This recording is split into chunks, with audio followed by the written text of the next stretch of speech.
The sun bleeds across the horizon, painting the savannah in shades of gold and crimson. This is my kingdom. Or it was. I am Jabari, and from this copy, I've watched over these lands for 10 seasons. The scent of acacia, the distant rumble of wildebeest, the cry of the fish eagle. These are the sounds of my home, but a new sound has joined the chorus, a harsh, grating noise that tears at the fabric of this ancient world, and with it, a new scent.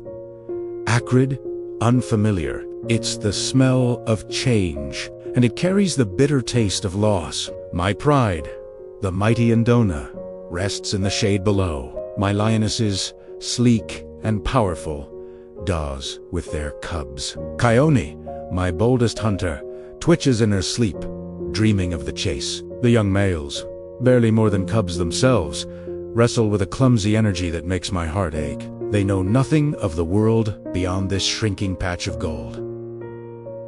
They don't remember the vastness. They don't remember when the great river was our southern border. Not the strange, shimmering wall that now stands there, humming with a life that isn't life at all. I remember leading the pride on 3-day hunts that stretched to the foothills of the distant mountains. We followed the great herds, our roars echoing for miles, a testament to our strength. Now, the mountains are a faded watercolor painting, a memory I can barely conjure.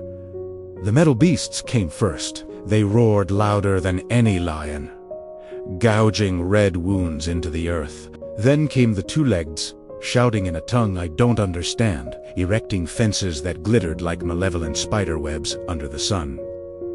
Last season, we lost the river. It was a lifeline. It was where the zebra and the gazelle came to drink, where we taught our cubs to stalk.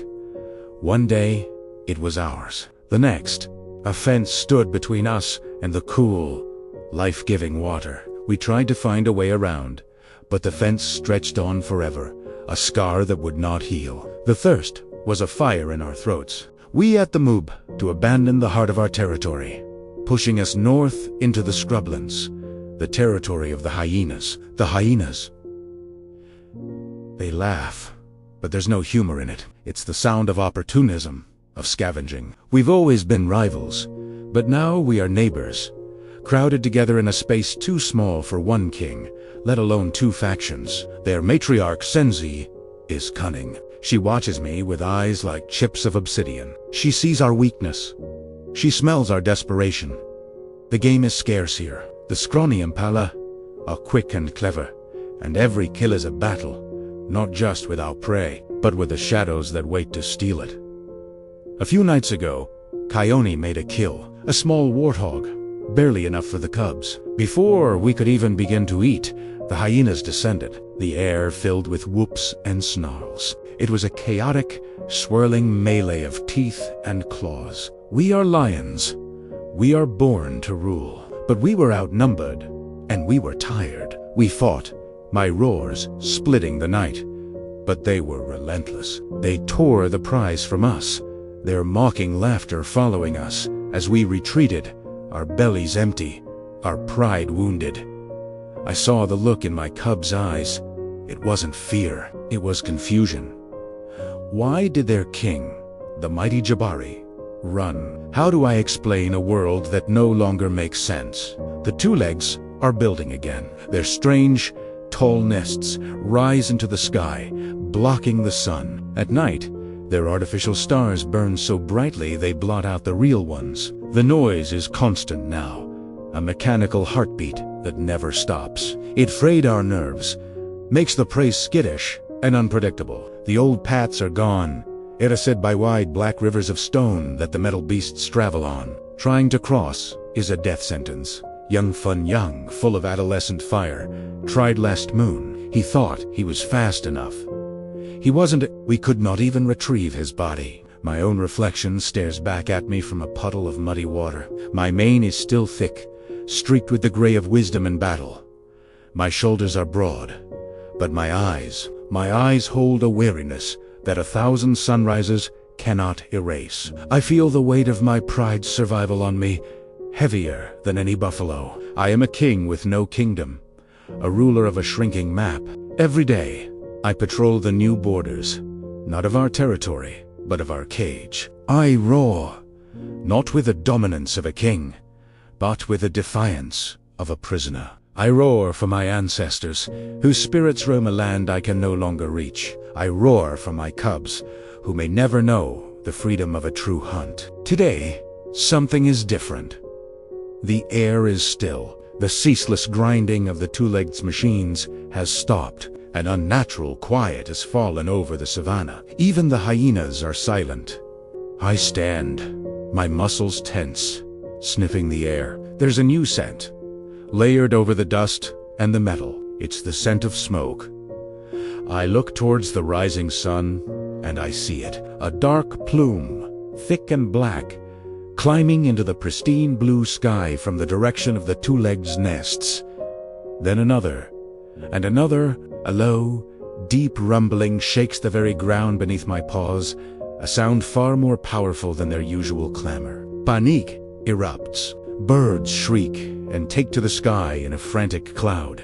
The remaining herds of zebra and wildebeest, already hemmed in by the fences, stampede in blind terror, running in circles with nowhere to go. My lionesses are on their feet, nuzzling the cubs, their growls low and anxious. Coyote looks to me, her golden eyes wide with questions I cannot answer. Is this a new threat? A new weapon? Or is it something else? I lead my pride away from the chaos, towards the rocky outcrops that have always offered us shelter. We are not the only ones. We pass Shenzi and her clan, their usual bravado replaced by wide-eye fear. There are no challenges today, no snarling threats. In the face of this new, unknown terror, we are all just animals caught in a trap we did not build. We huddle together in the shadow of the rocks, watching the sky darken with smoke. The sun is a pale, sickly orange disk behind the haze. For hours, we wait. The rumbling subsides, but the smell of burning lingers. As dusk approaches, a new sight. One of the metal beasts, but smaller, is moving slowly along the fence line. It stops. A section of the shimmering barrier, the one that has been our prison wall, falls away. Just gone. A gap. A wide open space, leading out, leading back towards the river, towards the memory of home. Is it a trick? Another trap? I look at my pride. I see the hunger in their ribs, the dust caked on their fur, the hope and fear warring in their eyes. I look at the gap in the fence. Beyond it lies uncertainty, but also the promise of water, of space, of a life we have almost forgotten. The old world is gone. The two legs and the machines have changed it forever.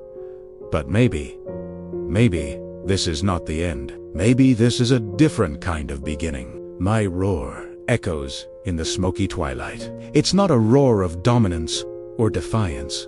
It is a roar of decision,